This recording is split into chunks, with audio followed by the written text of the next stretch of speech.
Today, we're diving into a fundamental topic in microeconomics, general equilibrium theory. It's one of those concepts that really helps us understand how all markets in an economy interact simultaneously.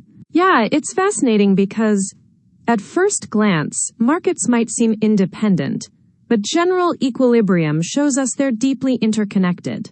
So in this episode, we'll unpack the core ideas, like the circular flow of the economy, the difference between partial and general equilibrium, and some key issues like existence, uniqueness, and stability of equilibrium.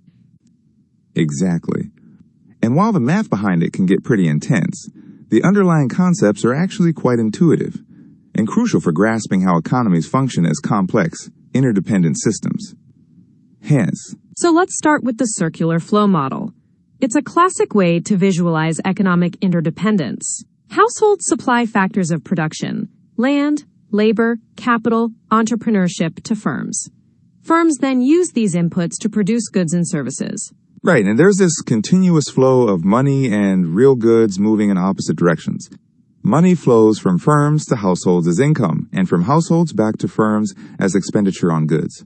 This creates a kind of circular interdependence. Consumers' incomes depend on factor prices, which depend on firms, demand for inputs, which in turn depends on consumer demand for final goods. It's a loop where everything affects everything else. Yeah, and that's why analyzing markets in isolation, like in partial equilibrium, can miss a lot of important interactions. That's where Walras comes in. He formalized this interdependence using simultaneous equations for all markets. His insight was that prices and quantities in all markets are determined together, not separately. It's like thinking of the economy as a web. Pull one strand, and the whole structure shifts. Exactly. And that leads us nicely into the difference between partial and general equilibrium analysis. Partial equilibrium looks at one market at a time, holding everything else constant, ceteris paribus.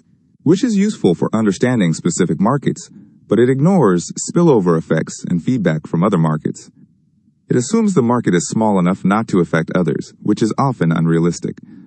Plus, partial equilibrium ignores income effects and assumes fixed prices elsewhere, so it can't capture the full economy-wide impact of policies or shocks. On the other hand, general equilibrium considers all markets simultaneously. It accounts for the interdependence and feedback loops between markets. But that comes with complexity. Solving for equilibrium prices and quantities across all markets requires handling a large system of equations, which can be computationally demanding. Still, the aha moment is realizing that partial equilibrium is like looking at one piece of a puzzle, while general equilibrium shows you the whole picture.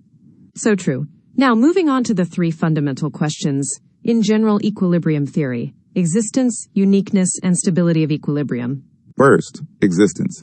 Does there exist a price vector where supply equals demand in all markets simultaneously? The answer is yes, under certain conditions. Equilibrium exists if, at some positive prices, excess demand, that is, demand minus supply, is zero in all markets. You can think of it like a simple demand-supply graph, where the curves intersect at an equilibrium price and quantity. But here, it's happening simultaneously across all markets. Then there's uniqueness. Is this equilibrium unique, or could there be multiple equilibria? Uniqueness is important because multiple equilibria can complicate predictions and policy decisions. The weak axiom of revealed preference is one condition that helps ensure uniqueness. And finally, stability. If the economy is disturbed, will it return to equilibrium or diverge away? Walrasian price adjustment is a neat way to think about this. Prices rise when there's excess demand and fall when there's excess supply. And Marshallian quantity adjustment complements that. Producers increase supply when the demand price exceeds the supply price, and reduce it when the opposite is true. It's like a thermostat adjusting temperature to maintain a set point. The market adjusts prices to maintain equilibrium. That analogy really helps. Now let's talk about the excess demand approach to general equilibrium. The excess demand function is simply the difference between quantity demanded and quantity supplied for each good.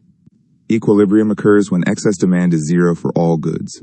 Walras law is key here. It states that the sum of the value of excess demands across all markets must be zero. Which means If all but one market are in equilibrium, the last one must be too. This reduces the number of independent equilibrium conditions by 1. Another important property is homogeneity of degree 0. Scaling all prices by the same positive factor doesn't change excess demand, so only relative prices matter, not absolute price levels. That's why we normalize prices by choosing one good as the numeraire and setting its price to 1. It simplifies the analysis. The mathematical conditions for an equilibrium price vector P node include excess demand being less than or equal to 0, prices being non-negative, and the complementarity condition, price times excess demand equals 0. These conditions ensure the feasibility and consistency of equilibrium allocations. Now, about the scope and limitations of general equilibrium analysis. On the plus side, it captures market interdependence, allows system-wide policy evaluation, and provides comprehensive efficiency analysis. It also helps assess relative price and resource allocation effects and evaluate broad economic changes and spillovers. But there are limitations. The framework is static, with no explicit time dimension or dynamics. Plus, the computational complexity of solving large systems can be daunting, and the assumptions, perfect competition, complete markets, rational agents, are often unrealistic. Empirical accuracy can also be an issue, since real-world data may not fit the model perfectly. Still, despite these limitations, general equilibrium remains a powerful conceptual framework for understanding economies. Absolutely. So to wrap up, general equilibrium theory gives us a way to see the economy as an interconnected system, where all markets clear simultaneously. It highlights the importance of interdependence and helps us understand how shocks or policies ripple through the entire economy. And while the math can be complex, the core ideas are intuitive and foundational for modern economic theory and policy analysis. Thanks for exploring this with me today. It's always rewarding to revisit these fundamental concepts and appreciate their depth. Definitely. Looking forward to our next deep dive.